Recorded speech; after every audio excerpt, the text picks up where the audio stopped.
The night before her wedding, this woman ordered her slave to teach her what awaited her after marriage. 1860. In the shadowed corners of antebellum America, where secrets whispered through the cotton fields and the weight of society pressed heavy on young hearts, one woman's innocent curiosity sparked a forbidden flame. Set against the eve of her wedding in 1860, this tale weaves romance, betrayal, and a twist that shatters illusions. What began as a simple request unraveled lives forever, revealing the hidden truths of love and freedom in a time of change. Prepare for a journey into the heart's deepest desires. Stay tuned, for this story will grip you until the very end. If you enjoy this captivating historical tale, please like, subscribe to my channel. In the sultry summer of 1860, beneath the sprawling oaks of Willowbrook Plantation in rural Georgia, the air hummed with the distant songs of field hands and the sweet scent of magnolias in bloom. The Civil War loomed like a storm on the horizon, but for now, the grand estate buzzed with preparations for a joyous occasion. The wedding of Miss Eleanor Hargrove, the only daughter of the wealthy plantation owner, Mr. Theodore Hargrove. Eleanor was a vision of Southern grace at 20 years old, with cascading auburn curls, porcelain skin, and eyes like polished emeralds that sparkled with youthful wonder. Raised in the lap of luxury, she had been sheltered from the harsher realities of life, her days filled with embroidery, piano lessons, and dreams of a fairy tale romance. Her betrothed, Mr. Reginald Beaumont, was a dashing gentleman from a neighboring estate, tall, with a commanding presence and a mustache that curled just so. Their union promised to unite two powerful families, securing fortunes amid uncertain times. Yet, as the wedding day approached, Eleanor's heart fluttered not with excitement, but with a quiet dread. Whispers from married cousins hinted at mysteries of the marital bed, leaving her innocent mind swirling with unanswered questions. Among the plantation's many souls was Josiah, a young slave of 22, whose strong build and quiet intelligence had earned him a position as a trusted house servant. Born on the very soil he toiled, Josiah possessed a depth of wisdom far beyond his years, gleaned from stolen moments with forbidden books and the oral histories passed down in the quarters. His skin was the color of rich earth, his eyes dark pools that held stories of endurance and unspoken longing. He served the Hargrove family with dutiful silence, but his spirit yearned for the freedom that seemed as distant as the stars. It was on the eve of her wedding, as the sun dipped low and painted the sky in hues of crimson and gold, that Eleanor found herself alone in her lavish bedroom. The house was alive with guests arriving for the festivities, but she paced the polished floors, her white nightgown trailing like a ghost. Her mother had spoken vaguely of duties and submission, but Eleanor craved understanding. In a moment of bold impulse, she summoned Josiah to her chamber under the pretense of needing assistance with her trousseau. As he entered, bowing respectfully, she locked the door behind him, her voice trembling yet resolute. "Josiah," she said, her cheeks flushing, "I need you to teach me. What awaits me after marriage?" The truths no one will speak of. Josiah's heart pounded, knowing the peril of such a request in a world where boundaries were drawn in blood and law. But in her eyes, he saw not malice, but vulnerability, a bridge across the chasm that divided them. Thus began a night that would forever alter their fates in the flickering light of a single candle. The candle flame danced on the mantel, casting long, trembling shadows across the rose-papered walls of Eleanor's bedroom. Josiah stood near the door, hands clasped behind his back, every muscle taut with the knowledge that a single misstep could cost him his life. Eleanor remained by the window, arms folded tightly across her chest as though to hold herself together. The distant laughter of wedding guests drifted up from the parlor below, a cruel reminder of how fragile this stolen moment was. "Miss Eleanor," Josiah began, his voice low and measured, "you don't know what you're asking. There are things a man and wife share that ain't meant for words alone. And even if they were, I ain't the one to speak them." Eleanor turned to face him fully. Moonlight silvered the edges of her nightgown, making her look almost ethereal. "Then show me," she whispered. Not with cruelty, not with force, just truth. I've heard the servants talk in hushed voices when they think I'm not listening. I've seen the way my mother flinches when Papa touches her shoulder. I don't want to walk blind into tomorrow. Please, Josiah. He studied her for a long moment. In her gaze he saw no command of ownership, only raw, human fear, and beneath it, a flicker of something warmer, something curious. Against every instinct drilled into him since childhood, he took one slow step forward. Sit, he said gently, nodding toward the cushioned bench at the foot of her four-poster bed. She obeyed, perching on the edge like a bird ready to flee. Josiah remained standing, keeping the distance of respect between them. First truth, he said. A husband expects obedience, not just in the house, but in the bed. He'll want you quiet, willing, always ready to please. If you resist, he may grow angry. Some men gentle with time, some never do. Eleanor swallowed. And the act itself? Josiah exhaled through his nose. It begins with touch. Hands on skin. A man learns your body the way a farmer learns his land, slow at first, then claiming. There's pain the first time, sharp and quick, like a thread snapping. After that, it can be different. Warm. Sometimes even sweet, if the heart is kind. She lifted her chin, cheeks burning. Have you known a woman that way? A muscle ticked in his jaw. Once. Before I understood what it could cost. He did not elaborate, and she did not press. Silence stretched, thick as summer heat. Then Eleanor surprised them both. She reached out and brushed her fingertips along the back of his hand where it rested on the bedpost. The contact was feather light, yet it jolted him like lightning. Show me that part, she said, voice barely above a breath. The gentle part. Just once. So I'll know what kindness feels like. Josiah closed his eyes for a heartbeat. Every warning bell in his soul rang at once. Yet when he opened them again, he saw the plea in her face, not the mistress demanding, but the girl terrified of tomorrow. Slowly, deliberately, he knelt before her so their eyes were level. He lifted her hand, the same hand that had touched him, and pressed his lips to the inside of her wrist. Not a kiss of passion, but of reverence. Her pulse raced beneath his mouth. That, he murmured against her skin, is how a man who cares begins. Eleanor's breath hitched. She did not pull away. Instead, her free hand rose, trembling, and rested against his cheek.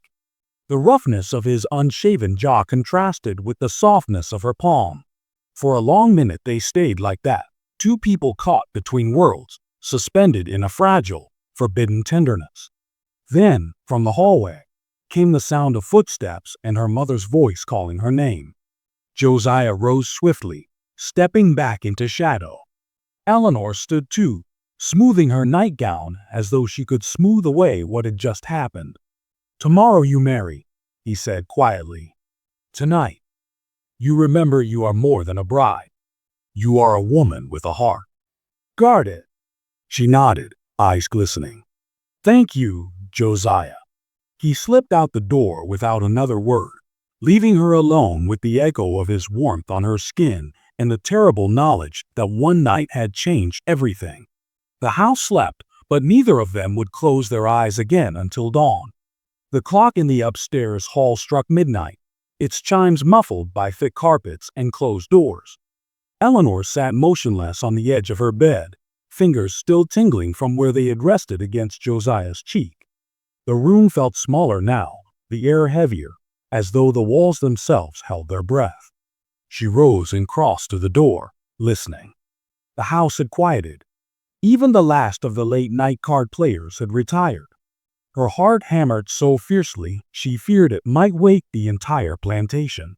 Before reason could reclaim her, she slipped into the corridor, bare feet silent on the cool oak floor, and descended the narrow servants' staircase at the back of the house. Josiah had returned to the small room he shared with two other houseboys near the kitchen wing. He lay on his narrow cot, eyes open to the darkness, replaying every forbidden second in her chamber. When the soft knock came, 3 hesitant taps, he knew it was her before he even rose. He opened the door a crack. Moonlight spilled across her face. She looked both determined and terrified. "Miss Eleanor," he whispered urgently, "you can't be here." "I couldn't stay away." Her voice cracked. "What you showed me, it wasn't enough. I need to know the rest. All of it. Before tomorrow steals the chance forever." He glanced down the dim hallway, then pulled her inside and shut the door, sliding the crude wooden latch into place. The room was cramped. 3 cots, a single chair, a washstand. The other men were asleep, their breathing deep and even. Josiah faced her, arms at his sides like a soldier awaiting orders. "This ain't a game, Eleanor. If anyone finds you here, then we won't let them." She stepped closer, close enough that he could smell the faint lavender in her hair. 1 hour. That's all I ask. Teach me what a wife learns on her wedding night. Not as master and slave, as man and woman. Just once. The words hung between them, fragile as glass. Josiah's resolve fractured. He had spent years building walls, around his heart, around his dreams, around every tender feeling the world had taught him would be punished. Yet here she stood, dismantling them with nothing more than honest eyes and trembling hands. He reached out slowly, cupping her face as though she were made of porcelain. This time the touch carried weight. His thumbs brushed her cheekbones. She leaned into his palms. Their first real kiss was tentative, almost reverent, lips meeting like 2 people testing the temperature of unknown water. Then something deeper stirred. Eleanor's hands slid to his shoulders. His arms circled her waist, drawing her against him. The kiss grew urgent, hungry, years of silence and restraint pouring out in the press of mouths and the soft sounds neither could suppress. He lifted her gently, carrying her to the empty cot farthest from the sleeping men. They sank down together, fabric rustling, hearts pounding in unison. Clothes loosened but did not fully fall away. There was no time for ceremony, only need. His hands moved with care, tracing paths no one had ever taught her existed. Collarbone, the small of her back, the sensitive curve behind her knee. She gasped at each new discovery, clinging to him as though he were the only solid thing in a spinning world. When he entered her, the promised pain came, brief, sharp, but it dissolved quickly into something warmer, fuller.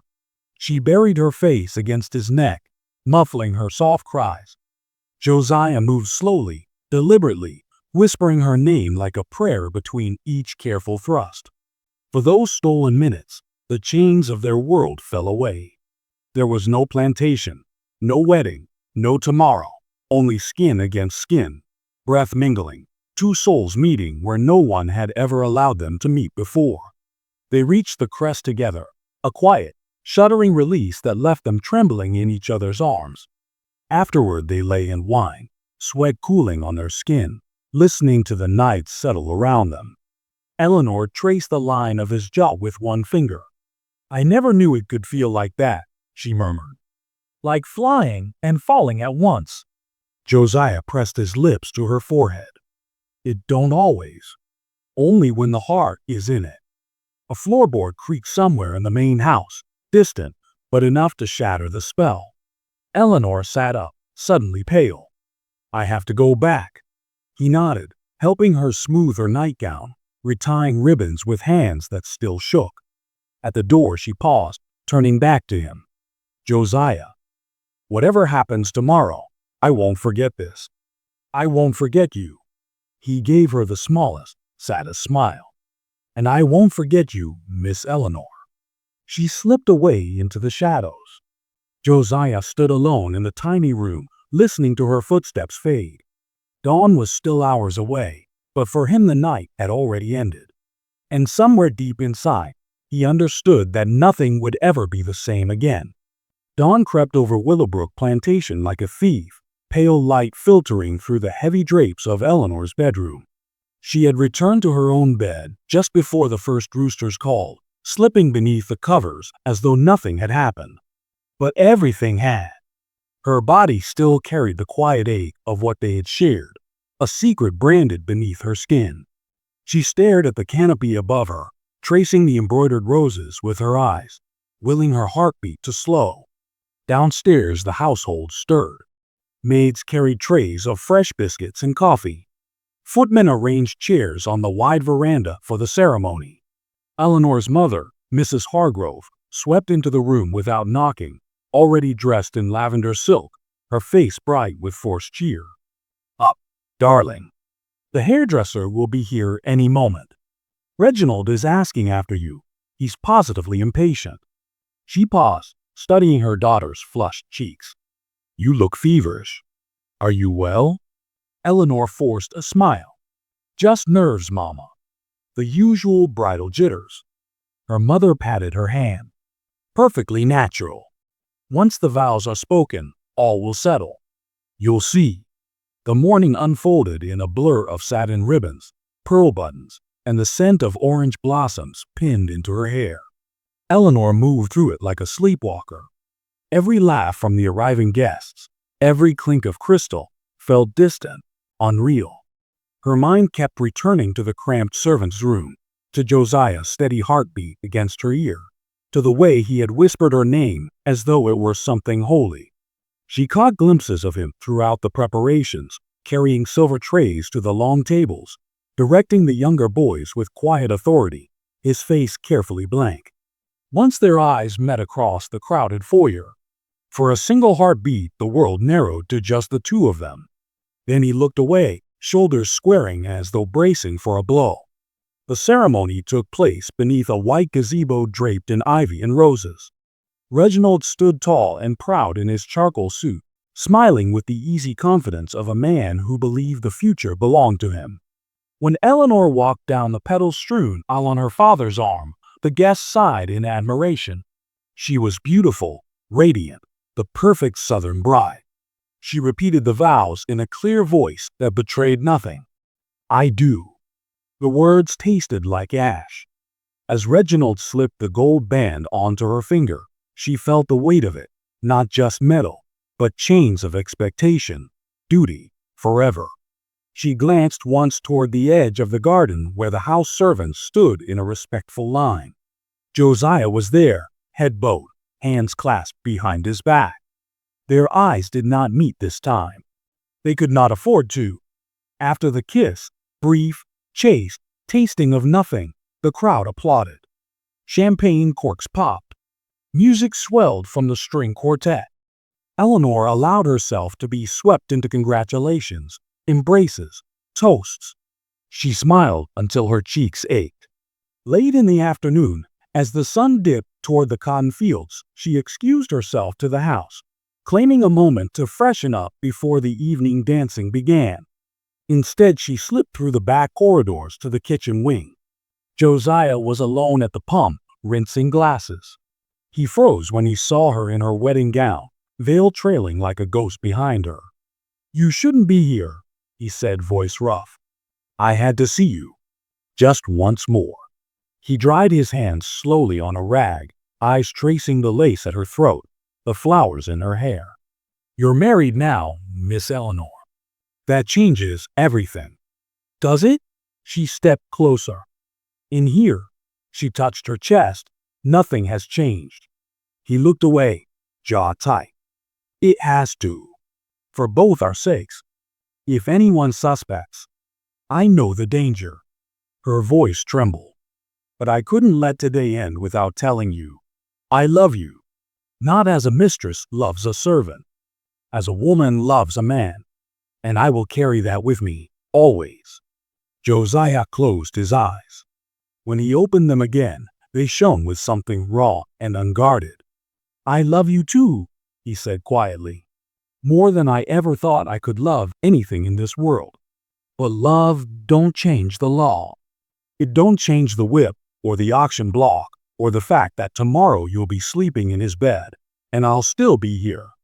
Tears slipped down her cheeks. "Then let me remember tonight. Let me remember us." He reached out, brushing a tear away with his thumb. "You'll always have that. No one can take it from you." They stood in silence, inches apart, the sounds of celebration faint through the walls. Then he took her hand, pressed it to his heart for one long moment, and released it. "Go back to your husband," he said gently. "Live the life they expect. But keep a corner of your soul for yourself, for what was real." Eleanor nodded, throat too tight for words. She turned and walked away, veil catching on the doorframe like a final tether breaking. Outside, the music played on. Inside her, something quiet and unbreakable took root. The first weeks of marriage passed in a haze of polite routine. Reginald Beaumont proved to be exactly what society promised: attentive in public, courteous at the table, generous with gifts of silk and jewelry. He spoke often of children, of expanding the combined estates, of the bright future awaiting them in a South that refused to believe change was coming. At night, he came to Eleanor with the confidence of ownership, efficient, practiced, never cruel, but never tender either. She submitted as a wife must, eyes fixed on the ceiling, mind drifting to a small, shadowed room where someone once held her like she mattered. She learned quickly how to wear the mask. Smiles at breakfast, laughter at dinner parties, graceful nods during calls from neighboring ladies. No one suspected the quiet storm beneath her composure. Her body adapted, the ache faded, replaced by a dull acceptance. But her heart refused to follow. Josiah remained at Willowbrook. He requested, and was granted, a transfer to the stables, away from the main house where chance encounters might betray them. The work was harder, the hours longer, but it gave him distance and purpose. He rose before first light, mucked stalls, curried horses until their coats gleamed, and spoke little to anyone. The other hands noticed his silence, but attributed it to the weight of the times. Rumors of war grew louder every month, and freedom felt closer and more dangerous than ever. Letters arrived from Eleanor's cousins in Charleston and Savannah, filled with news of secession talk and militia drills. Reginald read them aloud at supper, voice swelling with pride. Eleanor listened, nodding, while her thoughts wandered to the quarters at night, wondering if Josiah lay awake as she did. One crisp October evening, 6 months after the wedding, Eleanor walked the garden paths alone. The air carried the sharp scent of wood smoke and fallen leaves. She paused beneath the same gazebo where vows had been spoken, running her fingers along the ivy. Footsteps approached, slow, deliberate. Josiah emerged from the shadows, cap in hand. He had grown thinner, harder around the edges, but his eyes still held that same quiet depth. "I heard you were out here," he said softly. "Thought I'd risk it." She turned, heart leaping despite everything. "You shouldn't. It's too dangerous." "I know." He stopped several paces away. "But I needed to see you were still breathing." "Still you." Eleanor's throat tightened. "I'm alive. That's the most I can say." He studied her face in the fading light. "He treats you well." "Well enough." She gave a small, bitter laugh. "He doesn't hurt me. He doesn't see me either." Josiah took one step closer, then stopped himself. "I've been thinking about running, not just dreaming it, planning. There's talk of conductors moving people north. Risky. Most don't make it. But if I stay, I'll die here anyway. Piece by piece." The words landed like stones in still water. Eleanor felt the ripple through her chest. "If you go," she whispered, "I'll never know if you made it." "If I stay," he answered, "I'll watch you fade year by year until there's nothing left of the girl who came to me that night." Tears welled, but she did not let them fall. "Then go. When the time comes, go and live." He nodded once, slow and final. "I'll send word if I can. Through the lines, someone who owes me. You'll know I'm free. And if you don't make it, then remember me free in your mind. That's the only freedom I can keep." They stood in silence as the first stars appeared. No touch, no embrace, only the shared knowledge that this was goodbye. "I love you," she said, the words simple and true. "I love you back," he replied. "Always will." He turned and walked away, disappearing into the line of oaks. Eleanor remained beneath the gazebo until the cold drove her inside. Months later, in the spring of 1861, cannons roared at Fort Sumter. War began in earnest. Reginald rode off to join a Georgia regiment, kissing her goodbye with promises of swift victory. Eleanor watched him go from the veranda, feeling nothing but relief. A year after that, a folded scrap of paper arrived hidden in a basket of laundry. No signature, only 3 words in careful script. "Made it. Free." She pressed the note to her lips, then tucked it inside her locket, next to a tiny curl of auburn hair she had once cut for him in secret. The plantation changed hands twice during the war, first to Confederate quartermasters, then to Union forces. Eleanor remained, managing what was left with quiet steel. When emancipation came, many left. Some stayed. Josiah never returned. She did not expect him to. In the years that followed, she raised 2 sons who carried Reginald's name, but none of his fire. She never remarried after the fever took her husband in '64. She lived quietly, read voraciously, spoke little of the past. But on clear nights, when the magnolias bloomed and the air smelled of memory, she would walk the old garden paths and whisper thanks to a man who once taught her what it meant to be truly seen. And somewhere, she hoped, he lived with the same small, fierce peace. Years turned to decades, and the world Eleanor once knew crumbled and was rebuilt in ways no one could have foreseen. Willowbrook Plantation stood empty for a time after the war, its fields fallow, its grand columns weathered by rain and neglect. Eventually, the house was sold to a carpetbagger from the north who turned it into a boarding school for freedmen's children. Eleanor watched from afar as black boys and girls ran laughing through the same gardens where she had once walked in secret with Josiah. She found a strange, quiet comfort in that. She lived out her days in a modest cottage on the edge of what had once been her father's land, supported by a small inheritance and the sale of family silver. Her sons grew into men. One became a lawyer in Atlanta, the other a teacher in Savannah. They visited when they could, bringing grandchildren who climbed into her lap and asked for stories of the old days. She told them only the safe ones, about magnolia blossoms, about piano recitals, about the way the river glittered at sunset. The deeper truths she kept locked inside, like pressed flowers between the pages of a book no one else would ever open. On clear evenings in late spring, when the air carried the same heavy sweetness it had in 1860, she would sit on the porch with a cup of chamomile tea and let her mind wander back. She remembered the flicker of candlelight on Josiah's face, the steady rhythm of his breathing, the way he had looked at her, not as property, not as a prize, but as a person whole and worthy of gentleness. Those memories did not fade with age. If anything, they grew brighter, polished by time into something almost sacred. She never knew for certain what became of him after that single scrap of paper arrived.